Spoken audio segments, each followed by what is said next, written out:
ونستغفره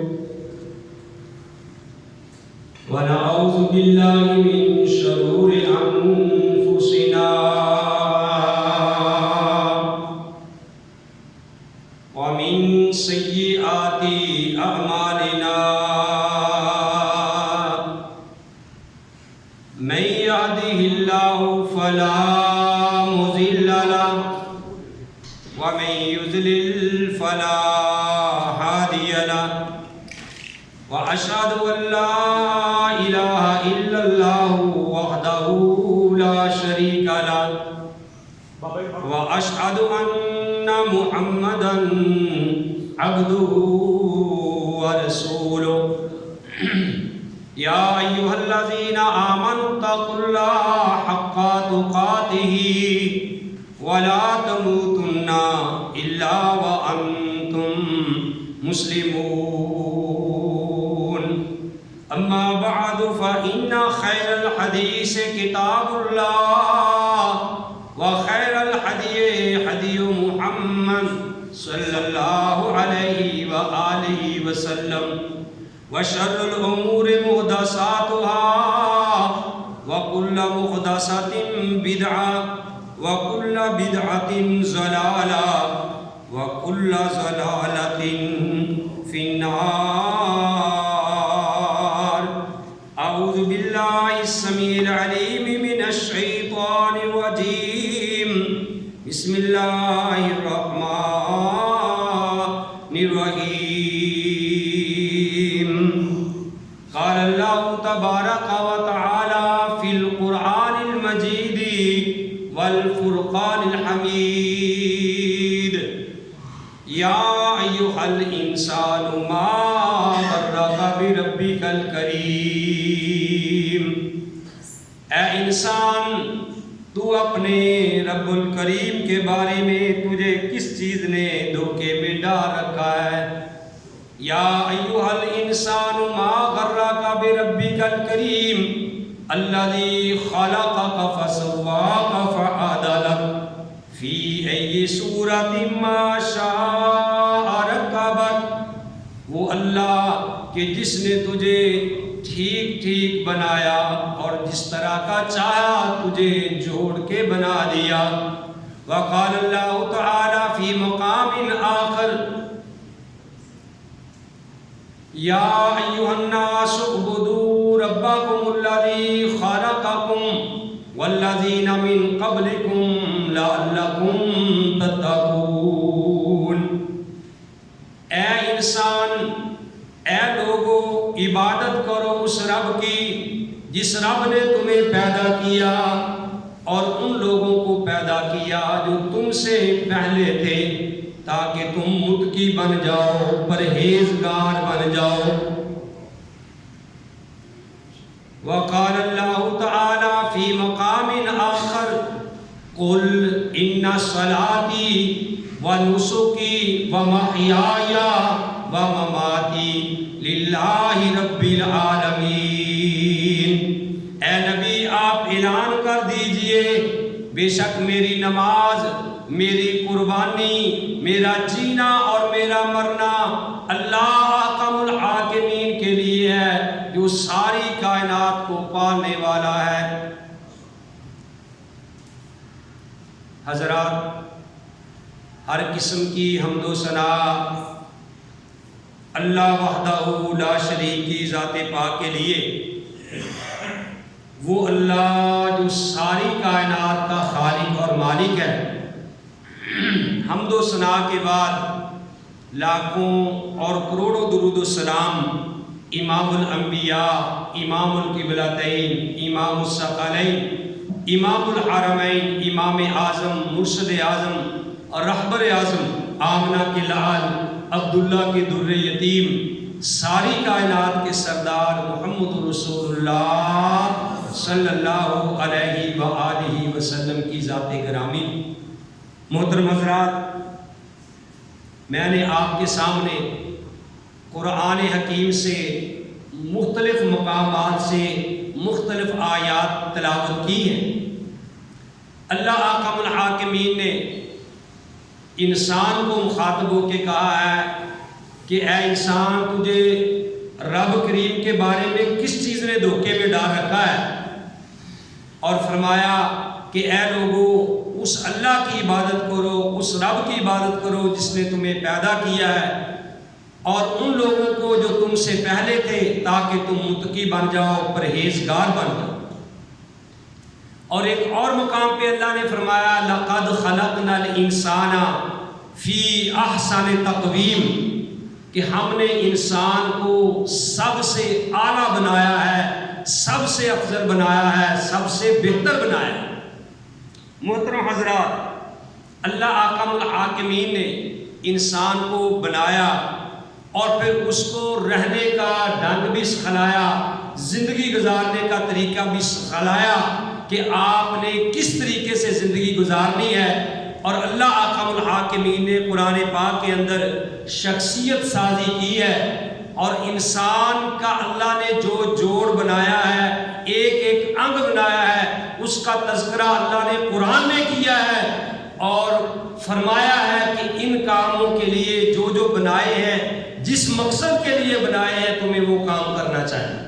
اللہ احکم الحاکمین قرآن پاک میں اللہ نے انسان کو عقل دی ہے، تو اللہ احکم الحاکمین فرماتے ہیں افلا تعقلون، کہ کیا تم عقل نہیں کر سکتے، کیا تم عقل نہیں کرتے؟ رب کا قرآن ہے، اور اللہ نے انسان کے کان بنائے، تو اللہ نے کہا ولا تجسسوا، کہ میں نے کان بنائے ہیں، لیکن ان کانوں کے ذریعے تم لوگوں کی جاسوسی نہ کرتے پھرو، لوگوں کے عیب تلاش نہ کرتے پھرو۔ اور دل کے بارے میں کہا ولا تطع من اغفلنا قلبه عن ذکرنا، کہ جس کے دل کو ہم نے اپنی یاد سے غافل کر دیا ہے، اللہ کہتے ہیں ولا تطع، اے نبی تو نے اس کی پیروی نہیں کرنی، من اغفلنا قلبه عن ذکرنا، کہ جس کو ہم نے، یعنی جس کے دل کو ہم نے اپنی یاد سے غافل کر دیا ہے۔ اور میرے بھائیو، اللہ نے ہاتھ بنائے تو فرمایا وَلَا تَجْعَلْ يَدَكَ مَغْلُولَةً، کہ اپنے ہاتھوں کو جو ہے وہ بند نہ کرو، اِلَىٰ عُنُقِكَ، اپنی گردن کے ساتھ نہ باندھو، وَلَا تُبْسِطْهَا، اور نہ اس کو بالکل ہی کھلا کر دو۔ اور آگے اللہ احکم الحاکمین نے انسان کو پاؤں دیے تو بتا دیا کہ وَلَا تَمْشِي فِي الْأَرْضِ مَرْحًا، کہ اے انسان میں نے تجھے پاؤں دیے ہیں، لیکن دیکھنا ان پاؤں کے ذریعے زمین کے اوپر اکڑ کے نہیں چلنا۔ اور اللہ احکم الحاکمین نے شرمگاہ کے بارے میں فرما دیا وَالَّذِينَ هُمْ لِفُرُوجِهِمْ حَافِظُونَ، کہ وہ لوگ جو اپنی عزتوں کی، اپنی شرمگاہوں کی حفاظت کرتے ہیں۔ اور اللہ نے آنکھوں کے بارے میں فرمایا فَلَا تَعْلَمُ خَائِنَةُ الْأَعْيُنِ وَمَا تُخْفِي الصُّدُورُ، کہ اللہ تعالیٰ جو ہے وہ انسان کی خیانت کو جانتا ہے، وہ آنکھوں کی خیانت کو جانتا ہے، اور جو کچھ اس کے دل میں ہے اللہ احکم الحاکمین اس کو بھی فرماتے ہیں۔ اور انسان کو بنایا تو اس کی چال ڈھال کے بارے میں فرما دیا کہ وَقْصِدْ فِي مَشِيِّكَ، کہ دیکھنا بھئی اپنی چال میں میانہ روی اختیار کرنی ہے، اور آواز دی ہے تو زبان دی ہے، فرمایا وَخْفِضْ مِنْ صَوْتِكَ، دیکھنا اپنی آواز کو بہت زیادہ بلند نہیں کرنا، اپنی آواز کو پست رکھنا ہے۔ اور اللہ احکم الحاکمین نے میرے بھائیوں جو کچھ انسان کا بنایا اس کے بارے میں الرٹ کر دیا ہے کہ اس کے بنانے کا مقصد کیا تھا۔ اور پھر اللہ احکم الحاکمین نے انسان کو ہی فرمایا طعام کے بارے میں، کھانے کے بارے میں، کھانا پینا اس کی زندگی ہے۔ اللہ احکم الحاکمین نے فرمایا کلوا واشربوا ولا تسرفوا، کھاؤ اور پیو لیکن حد سے زیادہ نہ بڑھو۔ تو میرے بھائیوں، یہ تمہیدی کلمات میں نے آپ بھائیوں کے سامنے اس لیے رکھے ہیں کہ ماشاءاللہ آج بھی قربانی کا ہی دن ہے، قربانی کر رہے ہیں۔ اللہ سے دعا ہے کہ جن لوگوں نے کی ہے اللہ تعالیٰ قبول و منظور فرمائے۔ لیکن افسوس ہے میرے بھائیوں اس بات کا کہ جب بھی کوئی ایسا تہوار آتا ہے، عید آتی ہے، تو بہت سارے لوگ جو دین سے دور ہیں اور لوگوں کو بھی دین سے دور رکھنا چاہتے ہیں، وہ جیسے برساتی ڈڈیاں ہوتی ہیں جیسے وہ برسات کے موسم میں نکلتی ہیں تو اس طریقے سے وہ بھی باہر آ جاتے ہیں اپنی بلوں سے اور لوگوں سے طرح طرح کی باتیں کرتے ہیں. دیکھو جی یہ جانور جو ذبح کیے جاتے ہیں یہ تو بہت بڑا ظلم ہے. یہ کتنا بڑا ظلم ہے کہ جانوروں کو ذبح کیا جا رہا ہے. اوہ بھی ہمیں ایسا نہیں کرنا چاہیے. یہ انسان کو تو چاہیے کہ وہ جانوروں سے پیار کرے. ایسے لوگ باتیں کرتے ہیں. بلکہ میں وہ سن رہا تھا ملالہ یوسف زئی کہ جس نے پچھلے دنوں میں یہ کہا تھا کہ بھئی شادی کے لیے نکاح کی کیا ضرورت ہے, شادی کے لیے نکاح کی کیا ضرورت ہے, ویسے بھی بندہ مل کے دو ساتھی رہ سکتے ہیں. یعنی اس نے نبی علیہ السلام کی سنت کا مذاق کیا, اس نے اللہ کے قرآن کا مذاق کیا ہے, کیونکہ اللہ نے تو نکاح میں قرآن کا حکم دیا ہے فَانكِحُوا مَا طَابَ لَكُمْ. اسی طرح پیارے نبی علیہ السلام نے فرمایا النکاح من سنتی ومن راغب عن سنتی فلیس منی, کہ نکاح میرا طریقہ ہے, میری سنت ہے, اور جو میری سنت سے اعراض کرے پیارے نبی علیہ السلام نے فرمایا وہ ہم میں سے نہیں ہے. تو اسی طرح اب اس کا نیا بیان جو آیا ہے وہ سنا تو میرے بھائیوں بڑا افسوس ہوا. اس نے یعنی لوگوں کو یہ بات کہی کہ بھی میری طرف سے اس شخص کو عید مبارک ہو. ملالہ یوسف زئی نے کیا کہا کہ میری طرف سے اس شخص کو عید مبارک ہو جو جانوروں کا قتل نہیں کر رہا. انا للہ و انا الیہ راجعون. دیکھو اس نے کس طریقے سے اللہ کے قرآن کا چیلنج کیا ہے, ٹھیک ہے نا. اور ان کے پیچھے ایسے لوگوں کے پیچھے ہاتھ اور لوگوں کے ہوتے ہیں کہ ہر اس شخص کے لیے مبارک ہے کہ جو جانوروں کو قتل نہیں کر رہا. یعنی قربانی کرنا اس کے نزدیک یہ کیا ہے, قتل کرنا ہے, نعوذ باللہ من ذالک. حالانکہ اللہ نے قرآن میں فرمایا کہ اے نبی اعلان کر دیجئے, قل اے نبی کہہ دیجئے اِنَّ صلاتی, بے شک میری نماز, و نسکی اور میری قربانی, و محیایا اور میری زندگی, و مماتی اور میری موت, للہ اللہ کے لیے ہے, رب العالمین جو سارے جہانوں کو پالنے والا ہے. اسی طرح یعنی بعض لوگ جو دین سے دور ہیں, بعض کافر لوگ بھی ایسے کہہ رہے ہیں. انہوں نے کہا دیکھو جی کہ کس طریقے سے جانوروں کو ذبح کیا جاتا ہے. حالانکہ جو بندہ یہ بیان کر رہا تھا اس نے یعنی تجزیہ نگار نے یہ بات کہی, اس نے تحقیق کر کے ریسرچ کر کے باقاعدہ رپورٹ پیش کی ہے کہ یہ جو میکڈونلڈ ہے اور اسے KFC, یہ جتنے بڑے بڑے ہوٹل ہیں, اس نے کہا کہ تقریباً 67,000 کاؤ یعنی 67,000 گائے ہر مہینے ذبح کی جاتی ہیں. یعنی جانور ذبح کیے جاتے ہیں جو لوگوں کو ہوٹلوں میں کھلاتے ہیں. اور انہوں نے کہا کہ ان دونوں ہوٹلوں میں جہاں جہاں بھی یہ ہوٹل ہیں پورے پاکستان دنیا میں چھائے ہوئے ہیں, وہ کہتے ہیں کہ 1 ارب سے زیادہ یعنی جانور ایسے ہیں جن کو ہوٹلوں میں ہر سال ذبح کر کے کھلایا جاتا ہے, چاہے وہ پرندوں کی شکل میں ہو چاہے جانوروں کی شکل میں ہو, تو وہ ان کو تکلیف نہیں ہوتی. اور پھر خود وہ ملالہ یوسف زئی کہ جس نے یہ بات کہی ہے کہ میری طرف سے ہر اس شخص کو عید مبارک ہو جو جانوروں کو قتل نہیں کر رہا. اور اس نے نیچے بڑی پیاری بات تجزیہ نگار نے کہی, اس نے کہا کہ اس کا اپنا بیان یہ ہے, اس سے پہلے اس نے اپنا بیان یہ دیا ہے, کہتی ہے کہ دیکھو جی کہ چپلی کباب, چرسی ٹکا اور بابا ولی خان کا یعنی بیف پلاؤ کے بغیر زندگی ادھوری ہے. یعنی جب تک بندہ وہ نہ کھائے تو بندے کی زندگی کیا ہے, ادھوری ہے. یعنی اپنے کھانے کے بارے میں یہ کہہ رہی ہے, اور جو پیارے نبی کی سنت ہے, اللہ کا حکم ہے, اس کے بارے میں کہا جا رہا ہے کہ میری اس کو عید مبارک ہو جو جانوروں کو قتل نہیں کر رہا. تو میرے بھائیوں, ہمارے بھی جو جاہل لوگ ہیں جو دین سے دور ہیں ایسی باتیں سنتے ہیں تو وہ بھی ان کے پیچھے لگ جاتے ہیں. اور ایک طبقہ ایسا ہے جو کہہ رہا کہ جی یہ قربانی کرنی ویسے ہی فضول خرچی ہے,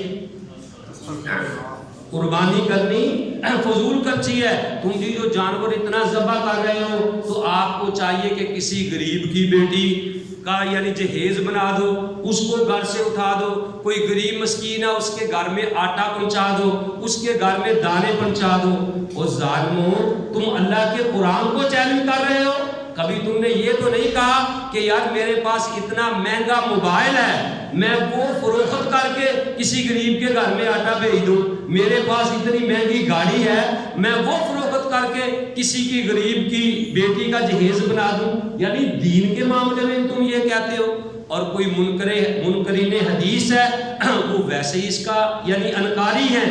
تو میرے بھائیوں، میں تمہیدی کلمات اس لیے کہے ہیں کہ قربانی کرنا یہ میری تیری اپنی خواہش کی بات نہیں ہے، یہ اللہ احکم الحاکمین کا حکم ہے۔ اور جانوروں کو ایسے ذبح کرنا یعنی یہ کوئی بے رحمی نہیں ہے، یہ سخت دل کی علامت نہیں ہے۔ پیارے نبی علیہ السلام نے ایک بار عید کے موقع پہ 100 اونٹ ذبح کیے اللہ کی راہ میں۔ آپ نے ابھی یعنی چند اونٹ 37 کاربن آتا ہے کہ اپنے ہاتھ سے ابھی چند اونٹ ذبح کیے تھے، قطار میں اونٹ کھڑے تھے۔ جب آپ نے چند اونٹ ذبح کیے، نہر کیے، تو باقی اونٹ خود بخود پیارے نبی کے پاس آ رہے تھے ذبح ہونے کے، نہر ہونے کے لیے۔ تو بھائیوں، پیارے نبی علیہ السلام نے بکری یعنی دستی کا جو گوشت ہے، پیارے نبی علیہ السلام کے بارے میں آتا ہے کہ آپ کو بڑا ہی پسند ہے۔ پیارے نبی علیہ السلام نے خرگوش کا گوشت جو ہے وہ بڑے شوق سے آپ نے کھایا ہے، بکری بھنی ہوئی روسٹ کر کے کھایا۔ اور ابراہیم علیہ السلام کے پاس جب وہ فرشتے انسانی شکل میں آئے، بچے کی خوشخبری لے کے انسانی شکل میں آئے، حل عطا کا حدیث و ضعیف ابراہیم المکرمین اس دخلوا علیہ فقالوا سلاما، کیا تمہیں ابراہیم کے مہمانوں کی بات نہیں پہنچی؟ اے نبی، کیا تمہیں ابراہیم علیہ السلام کے مہمانوں کی بات نہیں پہنچی؟ اس دخلوا علیہ فقالوا سلاما، کہ جب وہ ابراہیم کے پاس آئے تو انہوں نے آ کے سلام کہا، انسانی شکل میں آئے تھے، سلام کہا، قالوا سلاما۔ حل ادا کا حدیث و ضعیف ابراہیم المکرمین اس دخلوا علیہ فقالوا سلاما قال سلام منکرون۔ تو ابراہیم علیہ السلام نے بھی جواب دیا، جب جواب دیا تو پھر کیا ہوا؟ فجاء بعجل سمین، وہ ایک بھنا ہوا روسٹ کر کے بچڑا لے کے آئے اور ان کے سامنے لا کے رکھ دیا۔ تو ابراہیم علیہ السلام بھی بچڑا روسٹ کر کے لائے تھے۔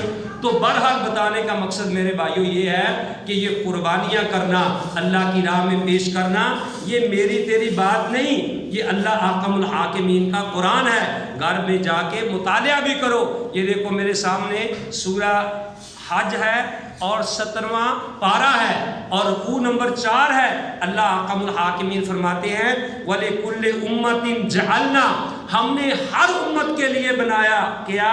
منسکن، قربانی کا ذریعہ، لِيَذْكُرُوا اسْمَ اللَّهِ عَلَىٰ مَا رَزَقَهُمْ مِن بَهِیمَةِ الْأَنْعَامِ، تاکہ جو اللہ نے چوپائے تمہارے لیے پیدا کیے ہیں، تمہارے کھانے کے لیے چوپائے جو پیدا کیے ہیں، تم ان پر اللہ کا نام لے کے یعنی ان کو ذبح کر کے کھاؤ۔ فَإِلَٰهُكُمْ إِلَٰهٌ وَاحِدٌ، اور یہ بھی یاد رکھنا کہ تمہارا الہ ایک ہی الہ ہے، تمہارا معبود ایک ہی معبود ہے۔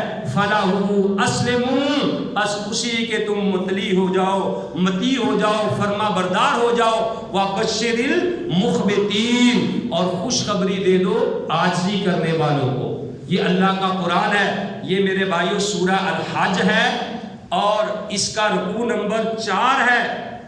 اور پھر آگے اللہ سورہ حج میں ہی 17واں پارہ ہے، رکوع نمبر 5 میں اللہ احکم الحاکمین فرماتے ہیں، اللہ احکم الحاکمین نے فرمایا فَاذْكُرُوا اسْمَ اللَّهِ عَلَيْهَا، پس ان جانوروں پہ اللہ کا نام لو، صوافا، قطار باندھ کر، اذا وجبت جنوبها، جب وہ اونٹ اپنی کروٹ کے بل گر جائیں، کیونکہ نہر عربی میں کہتے ہیں یعنی ویسے تو بکرا ذبح کیا جاتا ہے یا جو بھی جانور ذبح کیا جاتا ہے اس کے لیے ذبح کا لفظ استعمال کیا جاتا ہے، اور اونٹ کے لیے نہر کا لفظ استعمال کیا جاتا ہے، کیونکہ اس کے یہاں سینے میں کے اندر وہ یعنی نیزہ وغیرہ جو بھی چھری کے ذریعے اس کو ذبح کیا جاتا ہے۔ اللہ نے قرآن میں کہا اِنَّا أَعْطَيْنَاكَ الْكَوْثَرَ فَصَلِّ لِرَبِّكَ وَانْحَرْ، کہ اے نبی تو نماز پڑھ اور قربانی کا نہر اونٹ کے ذبح کے لیے بولا جاتا ہے کیونکہ اس وقت عرب کے اندر زیادہ تر اونٹ ہی ذبح کیے جاتے تھے، اس لیے نہر کا لفظ آیا ہے۔ تو اللہ احکم الحاکمین نے فرمایا کہ تم اللہ کا نام لے کے ان کو قطار میں لگا کے یعنی نہر کرو، اور جب وہ گر جائیں فرمایا فَقُلُوا مِنْهَا، تم بھی اس میں سے کھاؤ، وَأَطْعِمُوا الْقَانِعَ وَالْمُعْتَرَ، اور جو بیچارے نہیں مانگنے والے یا مانگنے والے ان کو بھی تم کھلاؤ۔ كَذَلِكَ سَخَّرَهَا، اللہ کہتے ہیں ہم نے تمہارے لیے اس کو مسخر کر دیا ہے، لَعَلَّكُمْ تَشْكُرُونَ، تاکہ تم شکر کرو۔ تو آگے اللہ فرماتے ہیں لَن يَنَالَ اللَّهَ لُحُومَهَا وَلَا دِمَاؤُهَا، اللہ کہتے ہیں کہ ان جانوروں کا لَن يَنَالَ اللَّهَ لُحُومُهَا وَلَا دِمَاؤُهَا، ان جانوروں کا گوشت اور خون اللہ کے ہاں نہیں پہنچتا، وَلَكِنْ يَنَالُهُ التَّقْوَى مِنْكُمْ، لیکن تم نے کس تقوی سے، کس پرہیزگاری سے اللہ کے ہاں جانور ذبح کیا ہے، اللہ کو وہ تمہارا تقوی اور پرہیزگاری پہنچتی ہے۔ میرے بھائیوں، بتانے کا مقصد یہ ہے کہ یہ قربانی کرنا اللہ کا حکم ہے، یہ پیارے نبی علیہ السلام کی سنت ہے۔ اور میرے بھائیوں، پیارے نبی علیہ السلام بھی قربانی کیا کرتے تھے، صحابہ بھی قربانی کیا کر سکتے، اور پھر پیارے نبی علیہ السلام نے مینڈے بھی ذبح کیے ہیں آپ، اور قرآن میں ان کو ذبح کرنے کا حکم ہے، اور اللہ نے نبی کو یہ بات کہی تاکہ پوری امت کو پتہ چل جائے کہ اے نبی آپ اعلان کر دیجئے کہ ان صلاتی و نسکی و محیای و مماتی للہ رب العالمین، کہ میری نماز، میری قربانی، میرا جینا، میرا مرنا کس کے لیے ہے؟ اللہ احکم الحاکمین کے لیے ہے۔ تو قربانی بھی اللہ کے لیے ہونی چاہیے، جس طرح پچھلے جمعۃ المبارک کے خطبہ میں بتایا تھا کہ وَأَتِمُّ الْحَجَّ وَالْعُمْرَةَ لِلَّهِ، حج اور عمرہ بھی اللہ کے لیے ہونا چاہیے، اور قربانی جو ہے وہ اللہ کے لیے ہونی چاہیے۔ بلکہ ہمارے میرے بھائیوں جتنی عبادتیں ہیں، چاہے وہ قولی ہوں، زبانی فعلی ہو، قولی ہو، بدنی ہو، وہ ساری کی ساری اللہ کو خوش ہونے کے لیے ہونی چاہیے۔ ہم اتحیات میں ہر روز پڑھتے ہیں کہ التحیات للہ والصلوات والطیبات، کہ ہماری جتنی بھی یہ اپنی عبادتیں ہیں، چاہے وہ بدنی ہے، قولی ہے، فعلی ہے، زبانی ہے، ساری کی ساری ہماری عبادتیں جو ہے وہ کس کے لیے ہیں؟ التحیات للہ، اللہ کے لیے ہیں۔ میرے بھائیوں، اگر آپ اللہ کے علاوہ کسی اور کو خوش کرنے کے لیے قربانی کرو گے یا کسی اور کے نام پہ ذبح کرو گے، میرے بھائیوں وہ اللہ کے ہاں تمہارا دیا ہوا جانور قابل قبول نہیں ہوگا۔ اصل تو بات ہے کہ سنت پہ عمل کرنا ہے، اصل تو بات ہے تابع داری اللہ کی کرنی ہے۔ جس طرح ابراہیم علیہ السلام نے اپنے بیٹے اسماعیل کو کہا تھا کہ یا بنیا انی اری فی المنام انی اذبحک فانظر ماذا تری، کہ اے بیٹے میں خواب میں دیکھ رہا ہوں کہ میں تجھے ذبح کر رہا ہوں، بتا تیری کیا رائے ہے، تیری کیا مرضی ہے؟ تو اسماعیل کہتے ہیں یا ابت افعل ما تؤمر، اے اللہ جو اے میرے باپ، یا ابتی تفعل ما تؤمر، کہ اے میرے باپ جو اللہ نے تمہیں حکم دیا ہے وہ کرو۔ یا ابت افعل ما تؤمر انشاء اللہ من الصابرین، آپ جو اللہ نے حکم دیا ہے آپ کریں، اور انشاءاللہ اللہ نے اگر چاہا تو آپ مجھے صبر کرنے والوں میں سے پائیں گے۔ تو میرے بھائیوں، اگر اللہ حکم دے تو ابراہیم تو بیٹے کو بھی ذبح کرنے کے لیے تیار ہو گئے تھے۔ یہ تو پھر جانور ہے، ٹھیک ہے نا، جو ہم قربان کرتے ہیں بکرا، چھترا، اونٹ یا جو بھی، یہ تو پھر جانور ہیں۔ ابراہیم علیہ السلام تو اپنے بیٹے کو بھی ذبح کرنے کے لیے تیار ہو گئے تھے۔ تو ساری بات کا لب لباب یہ ہے کہ قربانیاں اللہ کا حکم ہے، اللہ کے نام پہ دینی چاہیے۔ میں فیس بک میں دیکھ رہا تھا کہ ایک آدمی نے ماشاءاللہ بڑے بڑے بیل اپنے جو ہیں وہ بڑے پالے تھے کہ میں نے قربانی کے لیے پالے ہیں۔ شاید آپ نے بھی فیس بک پہ دیکھا ہو، تو ایک بیل ایسا تھا اس میں جس کی 6 ٹانگیں تھیں۔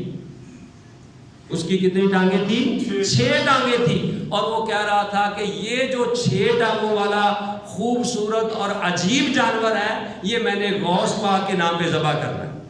کیونکہ طارق صاحب شاید آپ نے بھی دیکھا، ٹھیک ہے نا، یعنی دیکھو وہ یہ بات کہہ رہا تھا، اللہ تعالیٰ ہماری قوم کو ہدایت دے میرے بھائیوں، چھری سونے کی ہو اور آب زمزم اس جانور کو پلایا جائے اور مکے مدینے سے گھاس لایا جائے، پھر بھی اگر وہ غیر اللہ کے نام پہ ذبح کریں گے، غیر اللہ کو خوش کرنے کے لیے ذبح کریں گے، تو میرے بھائیوں ساری قربانی آپ کی ضائع ہو جائے گی، سارے اعمال ضائع ہو جائیں گے، کیونکہ جو بھی ہم ذبح کرتے ہیں میرے بھائیوں ہمارا یہی ایمان، یہی عقیدہ ہونا چاہیے کہ ہم اللہ کو خوش کرنے کے لیے کرتے ہیں، کسی پیر کو، کسی فقیر کو اور کسی اور کی روح کے لیے نہیں، صرف اور صرف ہم اللہ کے لیے کرتے ہیں۔ اور جب آپ اللہ کے لیے کریں گے انشاءاللہ اور ایٹومیٹکلی اگر آپ کے والدین فوت ہو گئے ہیں تو ان کو ثواب بھی ملے گا، جو بھی آپ نیک کام کریں گے، اگر آپ یہ الفاظ نہ بھی کہیں کہ اللہ اس کا ثواب میرے ماں باپ کو بچانا، تو بغیر کہے کہ وہ ایٹومیٹکلی ثواب جو ہے ان کو پہنچے گا۔